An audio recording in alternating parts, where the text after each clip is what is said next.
యేసుక్రీస్తు తల్లి అయిన మరియమ్మ గారి యొక్క మరణం గురించి బైబిల్ గ్రంథంలో స్పష్టంగా ఎక్కడా రాయబడలేదు.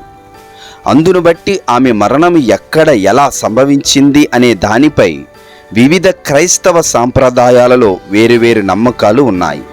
మొదటిగా, చాలామంది క్రైస్తవులు, ముఖ్యంగా ఈస్టర్న్ ఆర్థోడాక్స్, తూర్పు ఆర్థోడాక్స్ వారు మరియు కొంతమంది క్యాథలిక్ క్రైస్తవులు మరియమ్మ తన జీవితపు చివరి రోజులను జెరూసలేములో గడిపారని, అక్కడే ఆమె మరణించారని నమ్ముతారు.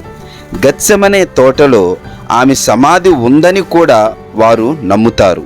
ఈ సమాధిని సందర్శించేందుకు చాలామంది యాత్రికులు వస్తూ ఉంటారు. అయితే ఆమె శరీరాన్ని దేవుడు పరలోకానికి తీసుకుని వెళ్ళాడని కూడా వారు నమ్ముతారు. రెండవది, మరొక బలమైన సాంప్రదాయం ఏమిటంటే, మరియమ్మ తన చివరి రోజులను ఎఫెసు నగరంలో గడిపారని. దీనికి కారణం, యేసుక్రీస్తు వారు సిలువలో ఉన్నప్పుడు తన ప్రియ శిష్యుడైన యోహానుకు తన తల్లిని అప్పగించాడు కాబట్టి.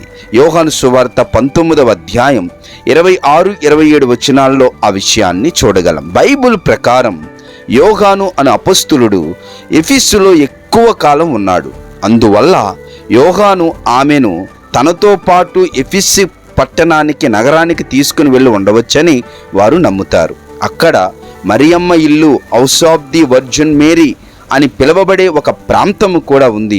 ఇది యాత్రికులకు ప్రసిద్ధ యాత్రాస్థలం. మూడవది, చాలా సాంప్రదాయాలు మరియమ్మ సహజంగానే మరణించారని చెబుతారు.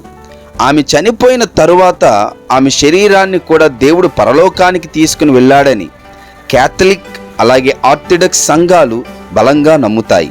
దీనిని వారు డార్మిషన్ లేదా నిద్రపోవడం అని కూడా అంటారు. అంటే ఆమె ఒక గాఢ నిద్రలోకి వెళ్ళినట్లుగా మరణించిందని చెబుతారు.